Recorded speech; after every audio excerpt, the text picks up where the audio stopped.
นี่คือไม้ดูนะไม้ดูแบบนี้ก็ถือว่าหาเบิ่งยากคือกันนะทางนี้คือแม่เฒ่าเพิ่นกำลังเอาเขาฝ้ายอยู่เขาเจ้าสิขายอันนึงเท่าใดยังบ่ทันได้ฮู้ทุกคนเลยนี่ทุกคนเลย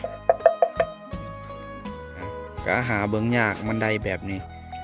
กำลังโยกเอาน้ำแต่เช้าเลยน้ำก็ใสอยู่กำลังออกอยู่ถ้าว่าขายก็จะฮอด20,000 กีบได้ทุกมันก็เป็นโกนเป็นหยังแบบนี้สำหรับพวกมะพร้าวทุกคนเลยนี่มกอาหารนี่แหละบางทีก็ปลาแดกปลาด่างนั่นแหละทุกคนเครื่องปั่นไฟทุกคนเลยถ้าว่าเข้าหมู่บ้านสวนพ่อบางกอกเขาจะเห็นเขาเจ้าตำผ่าตำสิ้นแบบนี้เลยก็สามารถเป็นไฟส่วนนี้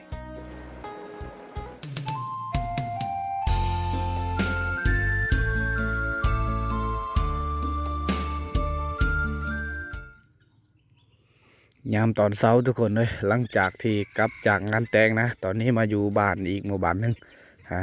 ให้ทุกคนได้เบิ่งได้ส้มนะทุกคนเลยในยามตอนเช้าตอนนี้เอาสบายดีทุกคนสบายดียามตอนเช้าทุกคนเลยตอนนี้บ่าวเคกะฮักกะตื่นนอนกะเราจะพาทุกคนไปเที่ยวชมวิถีชีวิตชาวบ้านอยู่ในหมู่บ้านอีกหมู่บ้านหนึ่งที่ว่า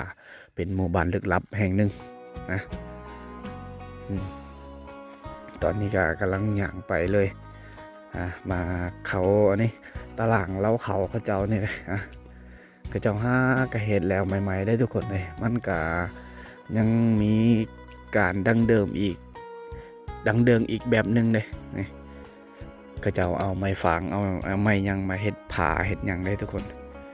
นี่คือไม้ดูนะโอ้ไม้ดูนี่ก็ไม้ดูแบบนี้ก็ถือว่าหาเบิ่งยากคือกันนะแต่ว่าในส่วนนี้เขาก็ยังเหลือให้เห็นอยู่ตารางเงินก็เจ้า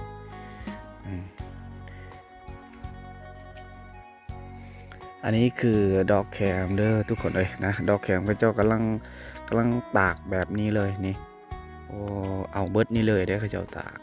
อันนี้นะทำเบิ้งนะพระเจ้าสีเฮ็ดอันน่ะไม่พลอยกวาดเฮือนนั่นแหละทุกคนเลยนะไม่พลอยกวาดพระเจ้าเฮ็ดไม้กวาดนะทางฝั่งไทยมาไม่กวาดฝั่งไทยว่าโอ้ผักเสริมก็งามพระเจ้าเอาอันนี้มาปลูกมาใส่ได้ทางนี้คือแม่เฒ่าเพิ่นกำลังเอาเขาฝ้ายอยู่หากามูดได้เนี่ยนี่แหละทุกคนในก่อนสิเป็นสิ้นเป็นฝายอย่างแล้วก็เจ้าต้องเฮ็ดแบบนี้ก่อนถ้าว่าเขาเข็นนี้นะเขาจะเห็นอันนี้เลยนี่แม่เฒ่าเพิ่นก็กำลังเฮ็ดแต่เศร้าเลยนี่คืออันนี้คือวัยรุ่นอยู่บ้านนะก็เจ้ามานั่งฟิงไฟอยู่นี่เด้นะในยามตอนเช้าก็จะรู้สึกหนาวแน่โอ้เอาฝากันพิงไฟแล้วก็จีไหนมาขามพร้อมไปแหลกลองผิดกี่มาอย่างเบิ้งอันนี้แหละทุกคนเลยไม่พอยก็เจ้าแคมมานะดอกแคมนะก็เจ้ากะเฮ็ดอันนี้แหละเฮ็ดไม่พอยไม่กวาดนี่แหละทุกคนเอาเนี่ยตอนนี้ก็เจ้าก็เฮ็ดงามนะแต่ว่าจักก็เจ้าสิขายอันนึงเท่าใดยังบ่ทันได้ฮู้ทุกคนเลยถ้าว่าเห็นเจ้าของมันก็นี่ก็เจ้าจะห้อยไว้อยู่นี่เลยถ้าเห็นเจ้าของมันก็สิถามนะบางทีก็สิซื้อเลยทุกคนเลยนี่เจ้าเฮ็ดงามเลยอันนี้คือตอกเขาเจ้ากะเกี่ยมกับสิเฮ็ดอันน่ะเฮ็ดกระยอกกระยังอะไรกระบุงกระตาแล้วทุกคนเลยพอเท่าเพิ่นโอ้มันยังมีเลยนะบางหลังคากัดบางหลังคาเฮากะอาจจะบ่ได้เห็นแบบนี้ทุกคนเลยนี่เขาเจ้าจะห่อยไว้แบบนี้ยามนี้นะเขาเจ้าแก่ไว้ได้เขาลงควายนี่ทุกคนเลยนี่ยามนี้นะเขาเจ้าแก่ไว้เพราะว่ายามนี้เป็นยามปล่อยนะบ่ได้เลี้ยงเขาเจ้าแก่ไว้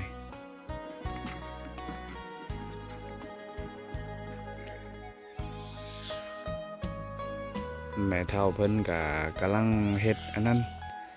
เฮ็ดอันนั้นแหละทุกคนเลยยังอีก5-6 มื้อทุกคนเลยนี่ยังอีก5-6 มื้อกะเงินลังนี่กะกำลังสิมีงานแต่งงานอีกได้อันนี้คือเฮือนทางไปเจ้าสาวอยู่ในหมู่บ้านแหละนะกำลังสิมีงานแต่งเลยอันนี้ก็เจ้าเฮ็ดบ่อนาแต่งอยู่ก็กินนั่นก็เจ้ากะเกียมไว้เฮ็ดกะเกียมไว้แล้วนี่แหละทุกคนเลยนะบอนที่กระเจ้าแต่งอยู่ก็กินทำอาหารอีหยังทำอาหารนี้ยังต่างๆนั่นแหละนี่กระเจ้าออมผ่าบัตรไว้แบบนี้เลยได้นะอยู่เขตนี้กระเจ้าออมไว้แบบนี้แต่ว่ามันยังบ่ทันได้หอดมือยามันทุกคน นี่เป็นบอนครัวอาหารในอย่างต่างๆ ก็คือจุดนี้เลยนี่ถ้าว่าหอดมือนะเขาเจ้าจะลงเฮ็ดอยู่จุดนี้แหละย่างไปแป๊บนึงเพิ่งเคยเห็นขันไดมันไดเขาเจ้าเฮ็ดนี่เอาโยมตะกี้ได้ทุกคนเลยเอาโยมตะกี้เขาเจ้ามาตัดมาพ่นนี่ยังอันนี้คือไม้บ้งนี่สองเบื้องนี่ไม้บ้งอันนี้เหมือนโยมเลยเขาเจ้าเอามาเฮ็ดแบบนี้นะก็หาเบื้องยากมันไดแบบนี้โอ้โหทุกคนเลยนี่อันนี้คือกกมังมีเนี่ยเขาเจ้าเอามาคำไว้จุดนี้เพื่อสบายก็เจ้าขึ้นเอาขายมังมีนะเพราะว่าช่วงนี้เป็นช่วงฤดูร้อนแล้วก็เจ้านิยมกันกินเมี่ยงกินอย่างเลยนี่เป็นน้ำมาดานนี่ผู้สาวน้อยกำลังสูบน้ำตักน้ำอีหยังในยามตอนเช้าทุกคนเลยปกติกับแต่เช้าคนก็โคตรหลายกว่านี้แต่ว่าสมองนี้นะอาจจะไม่ค่อยเห็นคนนี่คือกระตาเลยโอ้เอากำลังโยกเอาน้ำแต่เช้าเลยน้ำกระใสอยู่กำลังออกอยู่นี่มีกระตุกแล้วก็มีคู่อีหยังเลยนี่เขาเจ้าจะเลี้ยงงัวไว้แบบนี้สำหรับอยู่เขตนี้ในยามนี้เขาเจ้าก็บ่ได้ปล่อยเลยมีแต่เลี้ยงเอาแบบนี้ทุกคนเลยเอาเสือกเอาหยังมามัดแล้วก็เอาเฟื่องเอาน้ำให้มันกินเลยนี่แม่นบอนเขาเจ้าปลูกอีหยังมาเบิ่งก่อนปลูกต้นพร้าวหรือว่าปลูกมะพร้าวนี่แหละเจ้าออมคักแน่เอามุ้งเอาหยังมาออมแบบนี้เด้กำลังปล่อยแบออกจากคอกเลยเอานี่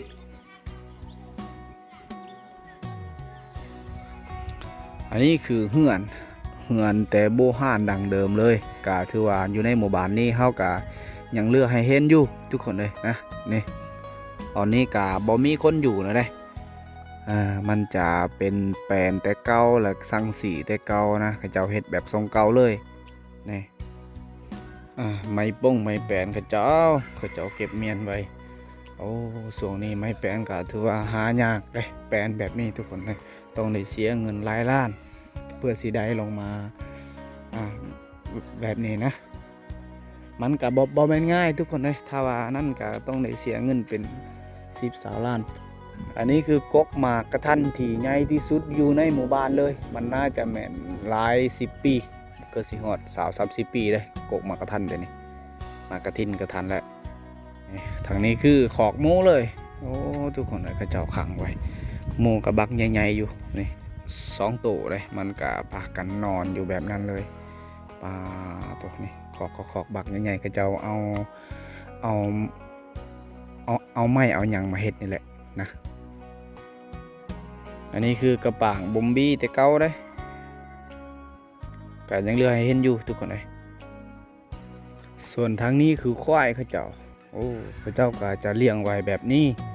นะเลี้ยงไว้แบบนี้เลยอยู่เขตนี้ควายทึกเลยมันน่าจะถ้าว่าขายก็จะหอด20 ล้านกีบได้ทุกคนเลยนี่อันนี้คือเฟื่องนะเฟื่องเขาเจ้าเอามาแต่ดงแต่ป่าเขาเจ้าให้มันกินแบบนี้เลยนี่มันกระตุ้ยเลยมีน้ำมีอย่างครบเขาเจ้าให้มันกินเกือบทุกตอนเช้าตอนแรงกลางคืนกับมันสามารถกินได้เลยนะอันนี้คือบ่อนพักผ่อนของเจ้าข้องงัวนี่แหละนะในยามกลางเว้นก็จะมานอนเลี้ยงงัวนอนพักอยู่นี่เลย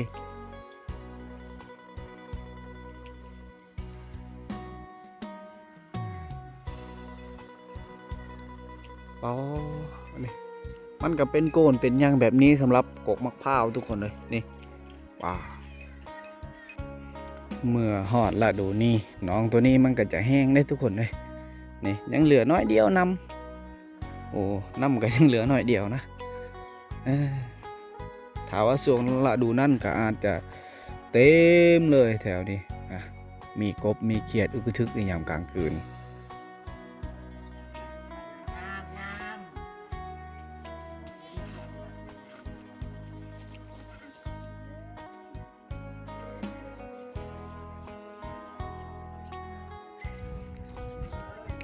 กล่องฟื้นเขาก็ยังให้เห็นอยู่เลยก็ยังมีลายในกล่องฟื้นกระเจ้าทุกคนในกระเจ้ากา เอาเอาผ่าเอาขวานได้นี่มาพันเอาได้ มันจะบ่มีจักสิตินนี่ยังเลยเขาเจ้านี่อันนั้นมันน่าจะแม่นห้อยผ่าแล้วนี่โอ้มันก็หลายๆอยู่ได้สามารถนำใส่หลายเดือนอยู่ แล้วก็ก่อนที่ใส่เขาเจ้าต้องเอาขวานนี่มาพันก่อนมาฟันพื้นเขาเจ้าเอิ้นมาฟันพื้นนี่ยังคุที่หอยที่หัวที่อันหยังนะมีหอยทึกผาทึกขวานอันหยังเขาเจ้าก็จะบ่ได้ใส่งานกับน้ำแล้วเขาเจ้ามาใส่งานกับอันนี้อีกเดี๋ยวเขตนี้เขาเจ้าจะเอาดินเอาหยังนี่มาปลูกผักบัวหอมๆอันหยังนี่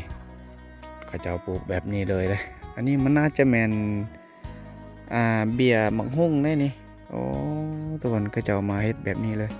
เป็นเบียร์น้อยๆหน่อยๆมันน่าจะแมนลายกกอยู่ได้อยู่บัดนี้มันบรรจุลายกกอยู่นี่ยามตอนเช้าเขาเจ้าก็จะมกอีหยังก็นี่มกอาหารนี่แหละบางทีก็ปลาแดกปลาด่างแล้วทุกคนเขาเจ้าจะมกแบบนี้เลย เครื่องปั่นไฟทุกคนเลยเมื่อฮอดฤดูมีงานตกงานแต่งอหยังหรือว่ามีงานต่างๆอยู่บ้านนะเขาเจ้าก็สามารถนำใส่ใดได้คือนี่แหละทุกคนในเฮือนหลังนี้อย่างอีก4-5 มื้อนะก็จะมีงานตกงานแต่งแล้วเพราะว่าทางพุ่นเขาเจ้ากำลังกะเตรียมนะทางพุ่นคือหลานสาวเพิ่นกำลังเฮ็ดหนังสือจดหนังสืออยู่ฝึกบทหอกบทเรียนนี่ยังในยามตอนเช้าทุกคนเลยนะนี่เครื่องปั่นไฟได้มันจะมีสายอยู่2อย่างนะมันก็สามารถเฮ็ดเป็นไฟฟ้าได้ก็จะเอา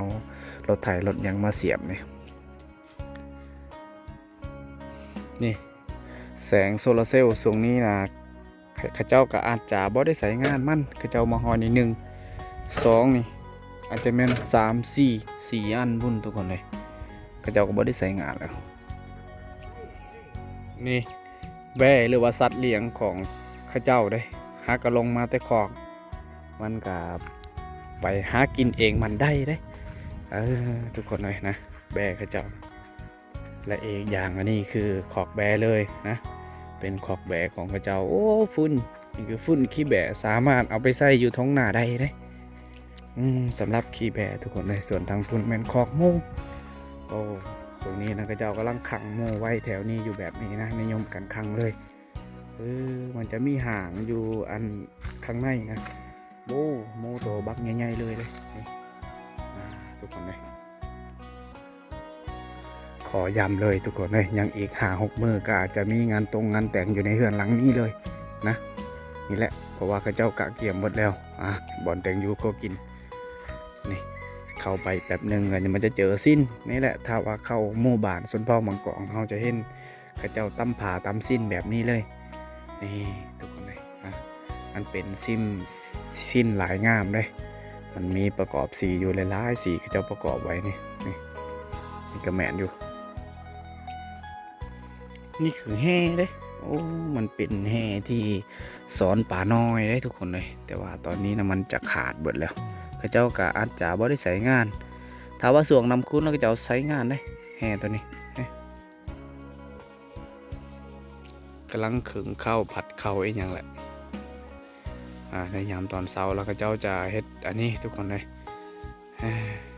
หลังจากที่เจ้าเฮ็ดนี้แล้วพากันซี่หรือว่าพากันตั้มเลย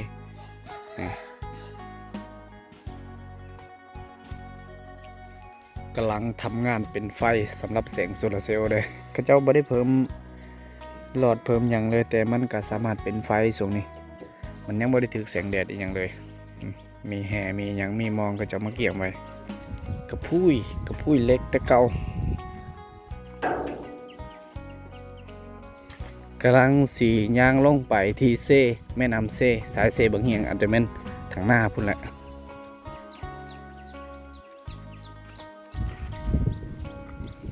หมากไม้อันนี้ถ้าสวงเราดูมันเป็น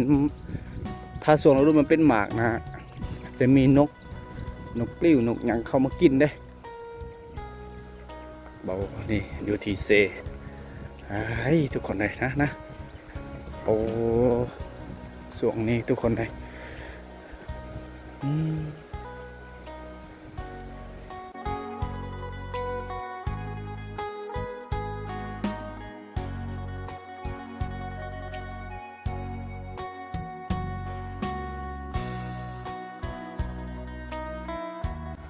เอาย่างไปจุดแคมเซจุดหนึงเราจะเห็นอันนี้ทุกคนเลยอันนี้คือไม้ติ้วเลยโอ้จักของผู้ใด เขาเจ้ามาทิมมากองไว้อยู่จุดนี้นะโอ้อยู่เขตนี้นะเขาเจ้าเฮ็ดอันนี้ได้เอามาขายนะตามเบิ่งนะทุกคนเลยเขาเจ้ามันน่าจะกองไว้อยู่ติดแคมเซแบบนี้แล้วพอมาหอดฤดูขายแล้วเขาเจ้าน่าจะทิมลงอยู่จุดนั้นเลยโอ้นี่ได้อยู่เขตนี้เขาเจ้านิยมกันเฮ็ดอันนี้ได้ทุกคนเลยเพราะว่าช่วงนี้มันกำลังเป็นราคาเลยก็ว่าได้นะก็จะตัดมันน่าจะแม่นเม็ดบ่ายเลยก็จะตัดนี่ตามเบิ้งความยาวนี่นี่ก็จะมากองมาเมียนไว้อยู่จุดนี้ทุกคนเลยอันนี้มันน่าจะแม่นอันแรงงัวหรือแรงงัวแรงควายเบาเค้งนี่จุดนี้นะหรือว่าบ่อนที่ผูกงัวผูกควายในช่วงฤดูเลี้ยงแต่ว่าช่วงนี้เป็นช่วงฤดูปล่อยได้ทุกคนเราก็จะปล่อยก็ถือว่าปล่อยแถวๆนี่แหละเราก็ลงเบิ้งตลอดนะออกไปจอบตลอดเลย2 มื้อจะไปจอบเทื่อนึงเลยนะตอนนี้ก็สีย่างลงเสทางนี้นะนี่แม่นบอลเขาเจ้าเฮ็ดคั่วโอ้ในช่วงฤดูฝนนะมีนำไหลตลอดเลยอยู่แถวนี้นะนี่คือน้องเขาเจ้าอัดห้วยอัดยังมันก็มีป่าได้อยู่แถวนี้มีป่งมีป่าทุกคนนำกระสีคุ้นประมาณนี้แหละก็เจ้าตึกแห่เซมองได้แต่ว่ามันก็ยุ่งกับกอไม้ไผ่นี่แหละบงทุกคนเลยบงดักแด้โอ้มันสีหอดฤดูกาลมันแล้วได้นี่มันก็กินนะนี่แหละกินโอ้นี่มันก็จะเริ่มมีดักแด้แล้วได้ทุกคนเลยนะมันจะอยู่แถวนี้ทุกคนเลยบ้องดักแด้มันจะกินใบขี้เล็กแบบนี้เลยอาร์ซิเมนมืออื่นเขาจะได้เก็บเลย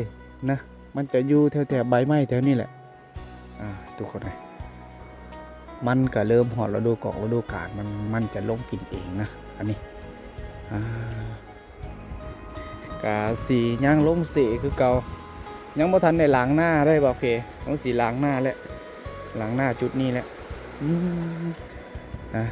เป็นส่วนเป็นหัวเขาเจ้าอยู่ทางพุ่นเลยเขาเจ้าเฮ็ดอันนี้คือส่วนเบาเคแต่เก่านะยังมีดินทรายจุดนี้ก็เลยมาเฮ็ดส่วนเฮ็ดยังอยู่นี่ทุกคนเลยแต่ว่าตอนนี้มันเป็นดินแข็งแล้วก็มันจะออกเป็นขี้หินเบิดนี่น้ำเสาะน้ำหยังก็เลยบ่ได้เฮ็ดส่วนแล้วช่วงนี้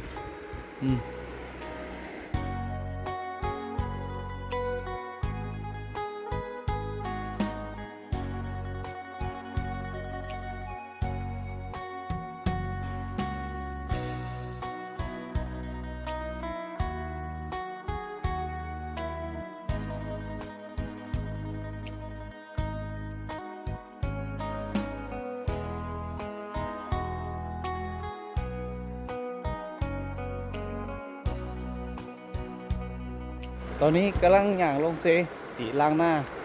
ยังไม่ทันได้ล้างหน้าทุกคนเลยตื่นเช้ามาล่ะไปเที่ยวส้มอยู่ในหมู่บ้านทุกคนได้เบิ่งนะวิถีชีวิตชาวบ้านในช่วงนี้นะพระเจ้าเฮ็ดอย่างแน่นี่แหละตอนนี้ก็สีล้างหน้าอยู่นี่เลย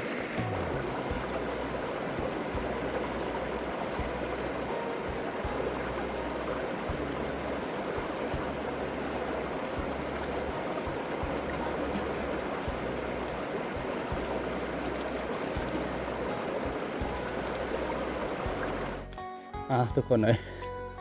อันนี้คือทางลงลงอาบน้ำไปแล้วเถื่อก็ต้องได้ลงทางนี้นะตอนนี้ได้ล้างนาก็ถือว่าโอเคก็พากันย่างขึ้นบ้านมันเป็นมือนี้เป็นมือแดดบ่มีลมเลยทุกคนเลยนี่ละอย่างที่ทุกคนได้เห็นนะสังเกตใบหมอกใบไม้อาจจะบ่ได้มีลมพัดเลยนะเอาหมู่บ้านเล็กๆก็ถือว่าหมู่บ้านเป็นหมู่บ้านดั้งเดิมเลยทุกคนเลยนี่แหละทุกคนเลยหมากอันนี้หลังจากที่มันเป็นดอกแบบนี้มันก็จะกลายเป็นหมากแบบนี้เลยหมากมันนะถ้าว่าสิกินเขาจะกินไหนมันนี่เขาเจ้าเห็ดหัวเห็ดสวนเขาเจ้าจะเห็ดแบบนั้นเลย อยู่เขตนี้นะเขาจะเอาไม้บ้งไม้หยังมาเฮ็ดหัวออมไว้สำหรับสวนผักสวนหยังทุกคนเลย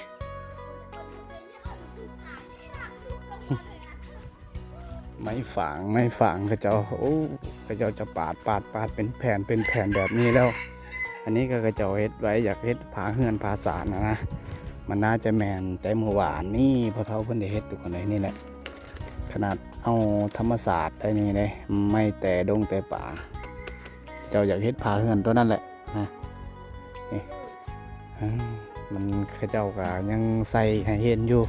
นะอยู่เขตนี้ทุกคนเลยนะทุกคนเลยในยามตอนเช้าก็เลยก็ว่าได้นะกาบ่าวเคก็จะได้เที่ยวส้มให้ทุกคนได้เบิ้งในยามตอนเช้าว่าข้าเจ้าจะใช้ชีวิตแบบใดอยู่ในเขตชนบทคนชนบททุกคนเลย นี่แหละอย่างที่ทุกคนได้เห็นนะทุกคนเลยนะตอนนี้ก็กำลังมุ่งหน้าเข้าสู่อีกหมู่บ้านหนึ่งนะเจอกันวิดีโอต่อไป